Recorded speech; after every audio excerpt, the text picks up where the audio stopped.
Hello guys, welcome to my YouTube channel. I hope you guys have been keeping safe and taking very good care of yourselves. To you, our new viewers, I want to take this opportunity to welcome you to my YouTube channel. It is my prayer that out of my story, someone out there is helped, someone out there is able to gather the pieces of their lives together and start afresh. And it's also my prayer that in the near future, I'll have people who would share their stories and inspire the world out there. Today, I'll be talking about how I worked so hard during my senior 6 vacation to gather monies to enable me go back for my university. During my senior 6, like I did mention to you, that is when I tried so hard to gather the pieces of my life together and woke up and, stopped at one point condemning myself and looking at my daughter as the cause of everything that was happening in my life. Although prior to that time, my results were not good at school, and I think because of that, the poor performance, it affected me along the way. And by the time I gathered myself at senior 6, the performance was not so good. But at least it was good enough to get me a course at university. During my vacation, I applied for university. But of course, the poor performance backwards from the time I got back to school was not good enough. And everyone kept on saying, I think she'll not make it. I think we are wasting money. She already has a history of giving birth. She already has a history of poor performance. Maybe she'll not make it. Maybe we are wasting time. Maybe we are wasting money. And that is how this affected me with my parents. I remember my father telling me that I needed to give opportunity to others to go to school. He was afraid to progress, to help me proceed with education, because he had a history of me and childbirth and the poor performance. Then I told myself, okay, fine. I need to think fast. I need to go back to school. That is when the idea of looking for what to do while at vacation came in. I got a job, and my first paying job was working as a waitress in a restaurant. I worked so hard, although the pay was very, very little, but I worked so hard. And I worked very, very hard every day of my life. Fortunately for me at that time, I got someone else who connected me for another job in a bar. And I became a waitress in a bar, working late hours. The pay was relatively good, and I was able to save some monies. I would leave the house at 4 p.m.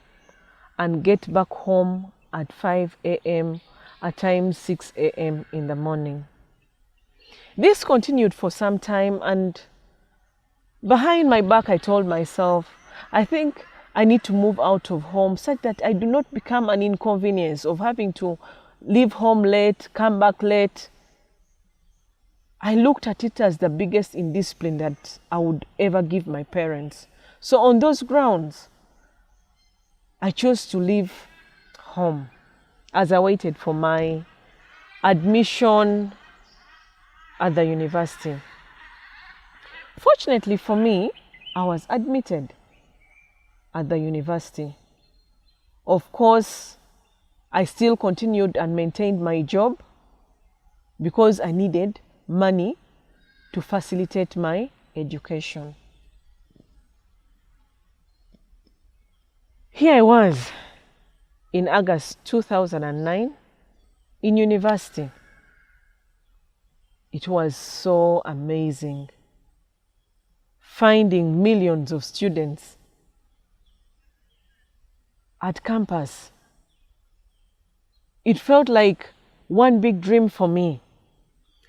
And I stopped looking at the fact that I was struggling with my tuition. I kept on going to school as I went to the bar and worked. And it went on and went on and went on and went on until towards the end of my first semester of the first year, when I got a sponsor that I have never known until this very day. I have never known him, I have never met him, but yes, I do know him by name. He was God sent to me. He paid my tuition at the university. He paid for my accommodation. He paid for literally everything that I needed while at university. This meant for me that I had to stop working at the night club and focus on my education. My life was restored. My life was transformed.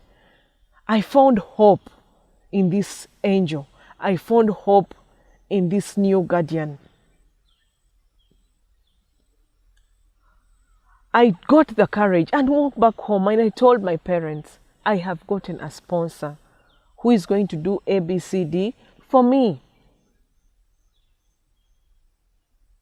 But if at all you can, put a hand, I'll also appreciate.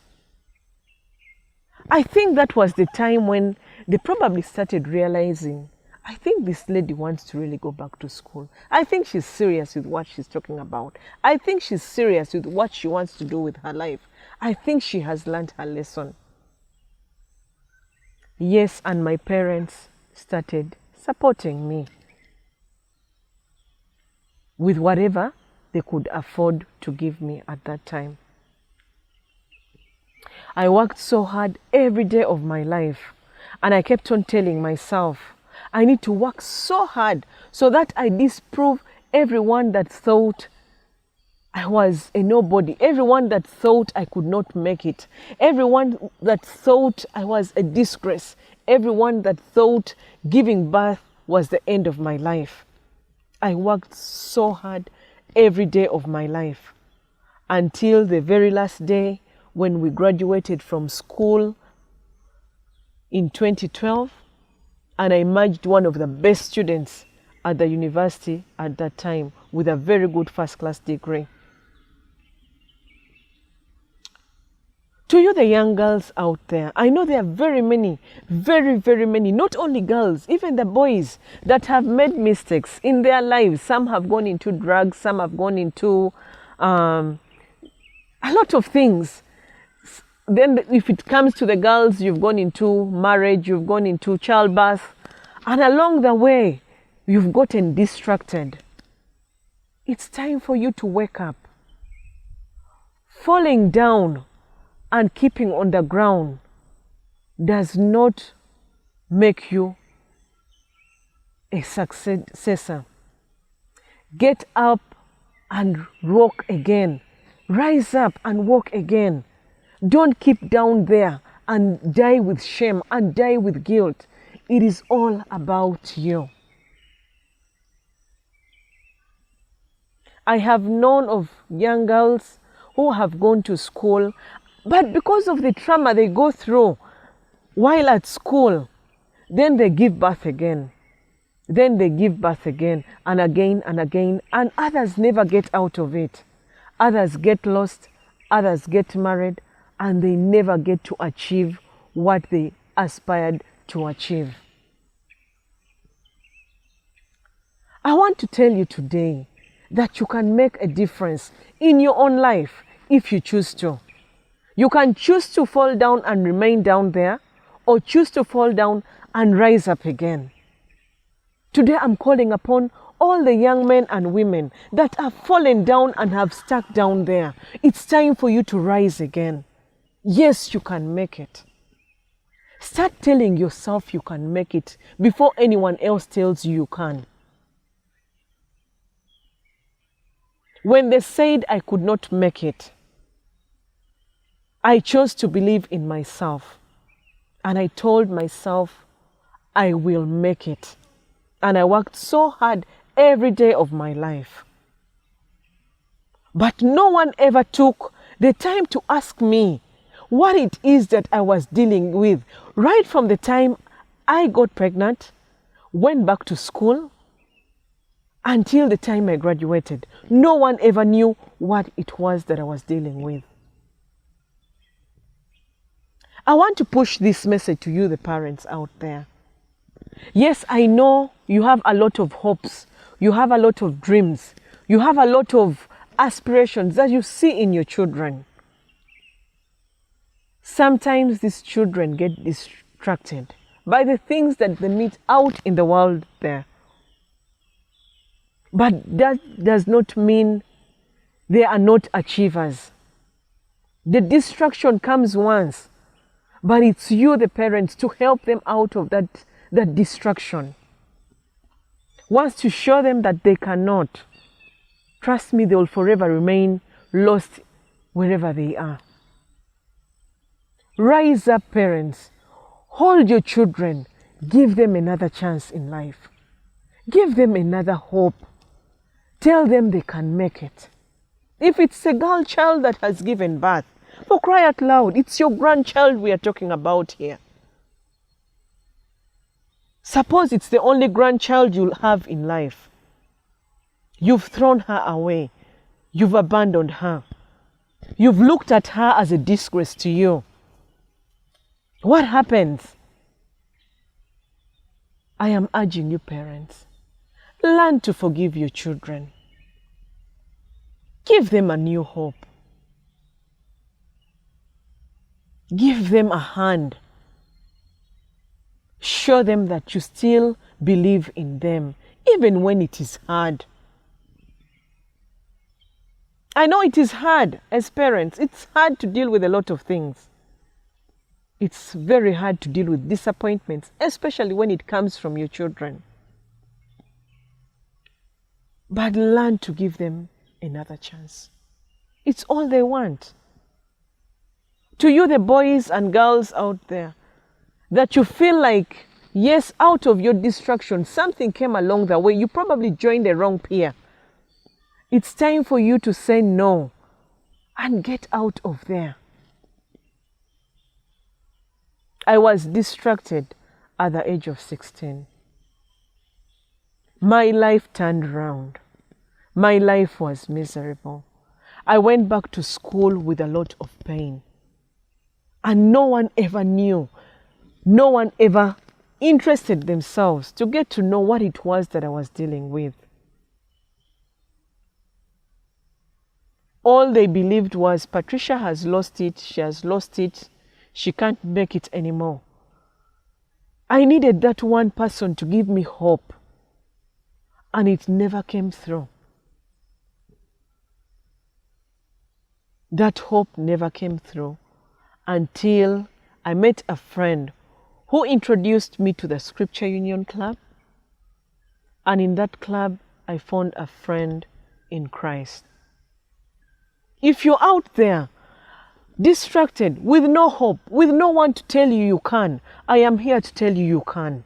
Rise up again. Compose, recompose yourself and rise again. Do not remain a fugitive in your distraction. Rise and walk again. Yes, you can, if you believe you can. A lot of people have asked me, how do you feel, or how did you feel when they told you you cannot proceed with your education? Yes, as a child, I felt so bad. But I needed to regather myself and fight again. Some people have asked me, Patricia, now that you're here, now that you're past there, how do you feel about your parents?